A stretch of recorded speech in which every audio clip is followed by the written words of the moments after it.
Good morning, everybody. If you could take a seat, we'll get started here.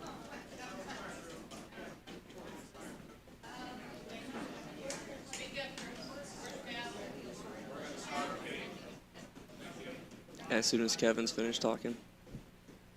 All right, everybody, please stand for the Pledge of Allegiance. I pledge allegiance to the flag of the United States of America and to the republic for which it stands, one nation, under God, indivisible, with liberty and justice for all.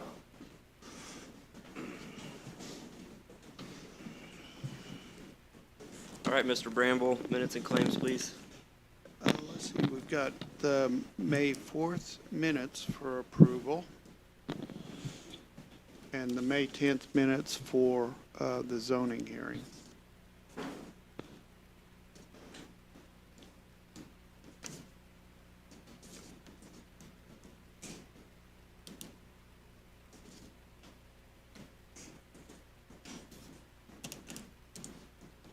Should we do them separately, Jim, or can we do them both You can- together? I think you can do those together. I'll make a motion to approve. Second.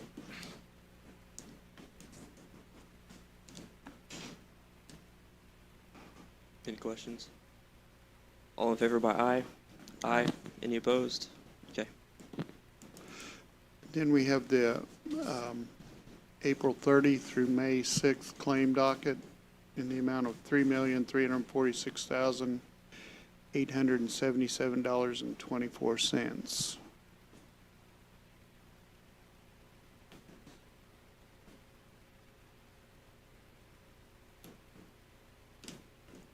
I'll make a motion to approve the claims April 30th, May 6th, out of $3,346,877.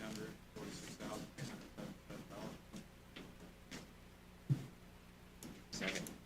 All in favor by aye? Aye. Any opposed?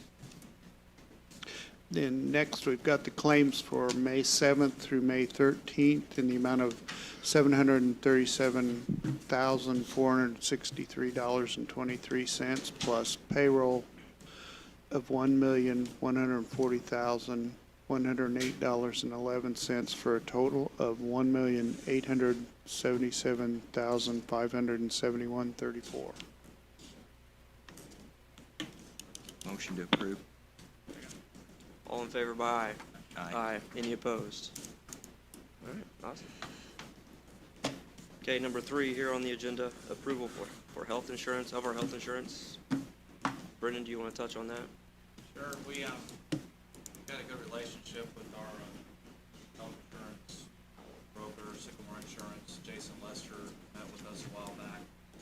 They've been working very hard to keep our costs down, and I think it's good to announce that we're going to be able to go another year without raising premium for any of our employees. I don't know how many years running that is. Kara, do you know? I know it's been at least 4 years since we've been able to do that. Keep our premiums down for our employees, so the 4 since we've been sure, so it's good to have that partnership to deal with a local broker that understands the value of cost down. Not only that, but also working with our employees to improve our health services. We provide some innovative things. I think one of the things the commissioners did recently was waive the copay for mental health care. So we're a good program. It's good to move forward with that renewal. I think is what we're doing today, isn't that right, Chris? Yeah, it's Sun Life, Optum, and Paramount. What's that? Sun Life, Optum, and Paramount, the same group that we had last year. Is that your motion?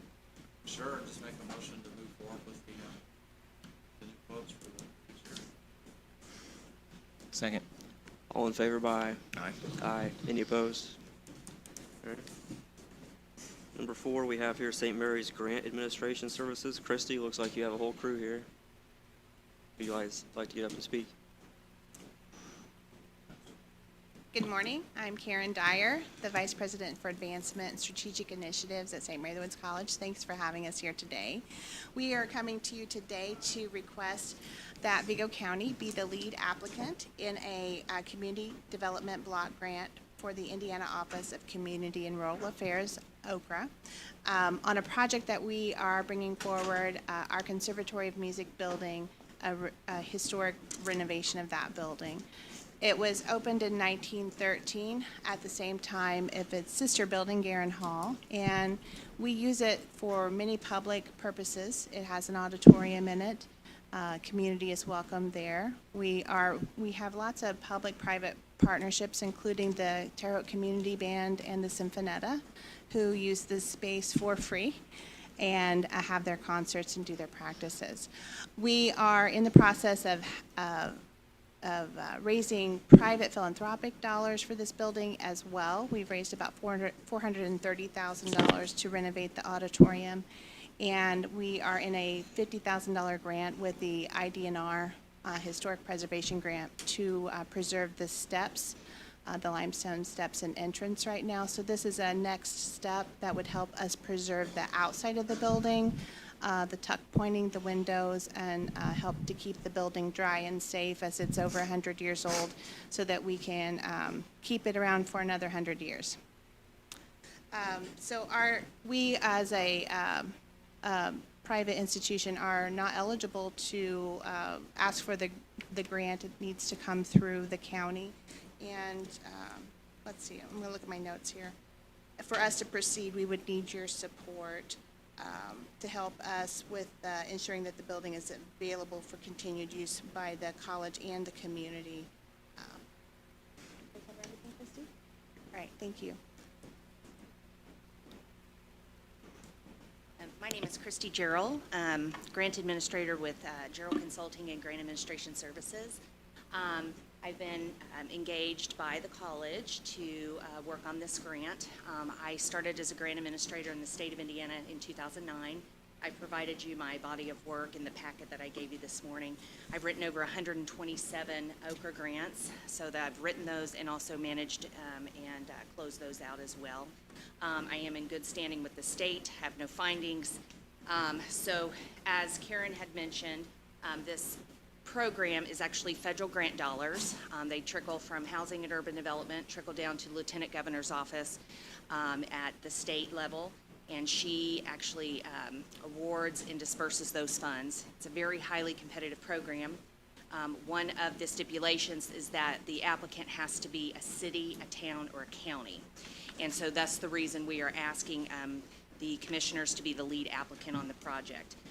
Technically, you would be the applicant and kind of like a pass-through agency, similar to what we did with the Fayette Township Water Association. And that grant successfully closed out, and we're all good on that one. We do have a Vigo County hired engineer on the project, Michael Walbeezer with Walbeezer Engineering. And we will be utilizing the Wabash Valley Community Foundation as a pass-through account to gain some extra points on the application. There will be a subrecipient agreement draft that we have to do, put in the application. But mainly all the work and all the funds will be coming from the college. We just need your blessing to be a lead applicant for our project. I know there's a lot of questions that you probably have. I'm good. So, Chrissy, just Yes. for the cost, we can do a pilot, is that correct? You have, as a county, you can actually have 3 open spots, okay? 3 open. So you apply for this, so proposal will be due at the end of September. Final application would be due November 18th. OCRA has not announced the date of award announcements, but we're thinking if they go by this year, it's probably going to be February of '23. So your next open spot cannot open until you're under construction contract on this. So if we were to be funded, we'd probably be in construction, I would say, because we have to go through a public bidding process and all of that, we would probably be in construction early fall, which would open you for round 2 of 2023 for your next spot for OCRA. So this does not prevent us from applying for any other openings, but by sponsoring this for still. You're still good, yes. You just have to be under construction contract to go in for your next application. Yep. And Tammy, in the past, money goes to your department. That was my next question. Does the money come here? Yes, it does. So what will happen is if we are funded, we draw the money down as we go. They just don't give us the whole pot. And that will go to the auditor's office. The auditor's office, and I will work directly, Tammy and I work directly together on the last one. And you have 5 business days to write that check out. Well, I think when I showed up, we were grabbing one up that they, Mhm. and so this would be our first. You don't have.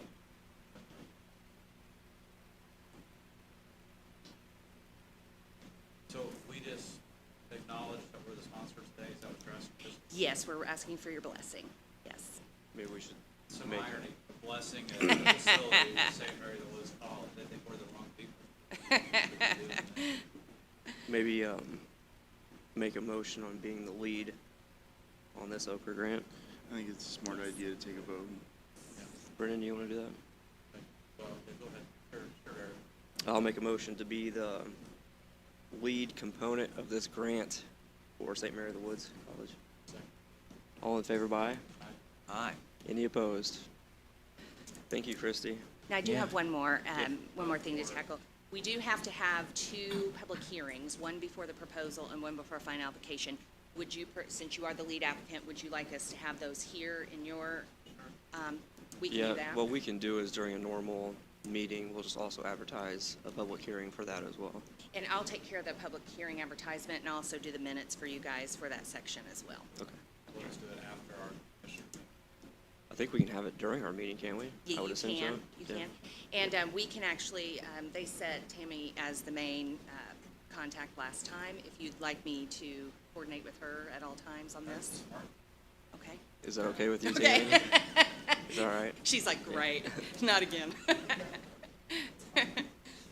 So, during the tour, there were some neat things that we talked about.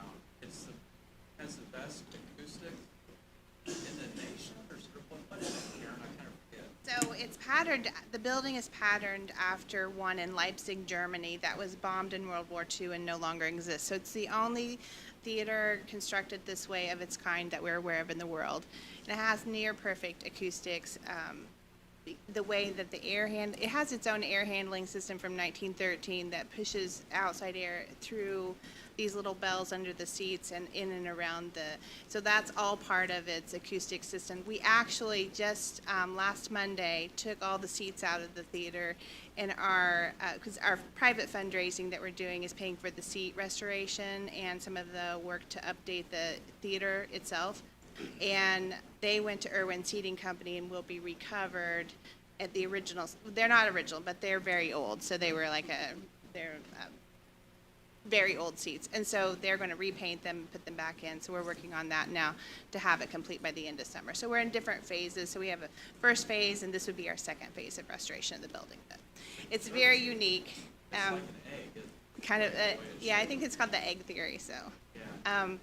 The sisters, Scrimton saved their allowance money back in the early 1900s in order to build this building and Garin Hall at the same time for a total of $500,000. Wow. And the seats, the thing that I found fascinating is there's vents underneath the seats. And that ain't wireless power house time, you guys. Yeah. But there's a cavern underneath it, for lack of a better term, space. And we went down, and that's where the air circulates. You have this massive squirrel cage flow that runs, pulls the air through, brings it underneath the seats and up. There's also one in the attic as well. Right. Did we take you to the attic? Yeah. Yeah, So, so- can we arrange a time for Ab- you haven't been, have you? I went through last year. Did you go in the basement? I can't No, remember. you didn't see anything, so you gotta go. Oh, yeah, we have to take, we call that the rats and bats tour. You see the basement and the attic. I think The I'll doll pass. heads moved. Walking down the basement yard, the doll heads fall. The interesting part of the basement is that it was used as a bomb shelter, so, for the war, World War I, bomb shelter. And we still have some of the rations from the Cold War, so anyone would like a tin of biscuits, we've got a lot of those. And what's great about this building as well is they, St. Mary's theirself, those buildings are considered their own historic district. So I forgot to we're mention on that, the yeah. state and the national register, so we're gonna get extra points there. Part of this application, the commissioners will have to do a resolution, which I can get prepared and get to your attorney, which will be declaring the building as blighted, because that's one of the requirements that we have to do. And also, a part of the application, both the College Board and the Board of Commissioners will have to sign a resolution authorizing submission of the grant application and commitment of the local match, which the local match will be coming from the college as well, but I'll prepare all of that. So during my visit, piece of stuff did fall off the wall by the steps, so is that part of my push, that on cue, I showed up? It had been working its way to fall off for a while, but we are part of a historic district. We have 67 structures throughout the combined St. Mary of the Woods College and Sisters of Providence campus. And that makes us our own district, which is very unique and special for our community to have an entire district. Many of the structures in the district were created by the same architecture firm out of Indianapolis, the Boland firm, so. Okay. This is a highly competitive grant program. It's either all or nothing, so we're either gonna get funded or not. So we're hoping to get funded on the first try. We will be competing against other fire stations, facade improvements, senior citizen centers. We'll just have to see how many people go in, but they've been funding anywhere from 3 to 5 every round in the state, so All right, thank you. we really appreciate Appreciate it. it. Thank Okay. you. Thank you for your. Good luck. Thank you. All right, number 5 is fire department disconnect. We can move forward with it if you want. Terry and Steve, I think, are both gone on looking at a property. All this basically is requiring any new construction home to have an emergency disconnect on the outside of the house so power can no longer flow through the house. When my house was built 6 years ago, the person who built it actually installed one of these without having an ordinance in place, but this makes it easier for fire departments to just shut power off on the outside of the house instead of having to wait for Duke to get to the pole to kill power. So, is that pretty much it, Joel? Yeah, if there's any risk to emergency health or property, it gives the local fire departments the right and the authority just to shut off the power, so that way they can protect any property or any person's health. So you pretty much covered it. So, And this moved forward by the fire department's request and the building inspection yeah, as well, right? the city of Terre Haute already has this ordinance in City of Terre. place. Okay. So, So I'm a little confused. I haven't seen it. I looked through my emails today. Terry didn't send me anything. I didn't have any hard copies of it, but I had a home builder that builds a lot of homes in Vigo County who's actually on our board, our building inspection board, and he said no. He said there's something that there needs to be clarification as to which state code we follow, and I was hoping Terry was here to ask him. No, we can- I think that's why it was tabled last time, right? we can table it again, that's fine. And then I'd like to hear from the volunteer fire departments. I mean, to me, it's a no-brainer to be able to shut it off, but there's something that that Rick had concerns about that I wanted to ask Terry before the meeting, and so I'm not ready to move forward on it. You guys can, but just from the feedback from one of our largest home builders in the area, we need clarification as far as which Indiana code we follow. I think in the new version, it has this, but we don't follow that officially. We follow one from 2000 whatever. I think this brings us to that new version from what I understood, but this Okay. eliminates the old and puts us with the state With with the what new they one? require. Yeah. And you said the city of Terre Haute's doing it right now, the Yeah. exact same thing? Okay. Yeah, Terry just hasn't sent it to me. Do you have it? Mm-mm.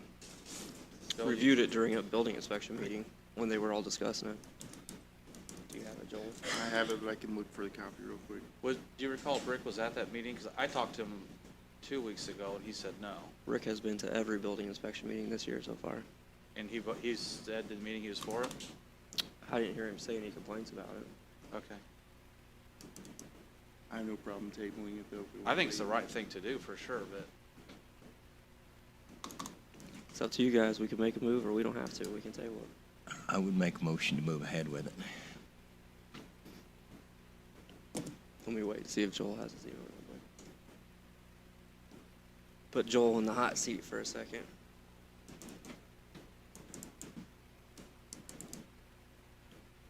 Actually, I may have it.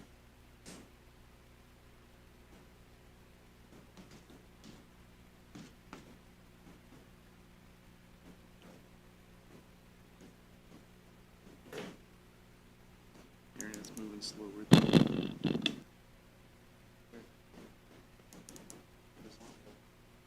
It's all right. We'll go ahead and move forward.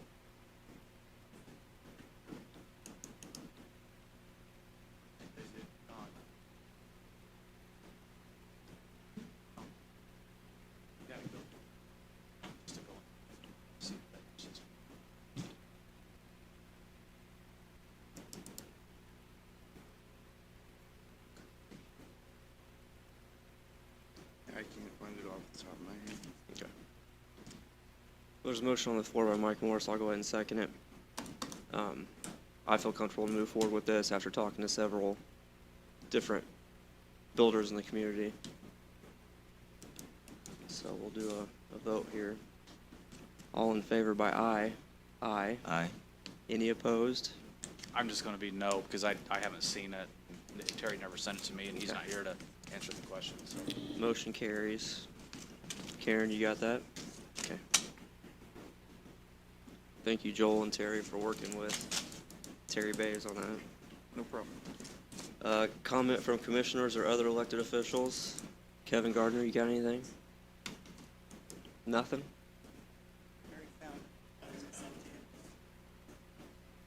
That's okay, I already voted no. Thank you. Diana? Bruce? I know we're not gonna get anything from him. Brendan or Mike, anything? Man, I got No, I'm busy. Okay. Comments from the public? There is no public, so our next meeting will be next month. Are we gone though, Chris? No, you're not leaving, right? No. Our next meeting will be June 7th at 9 a.m. All right, thank you. Oh, but not from Terry.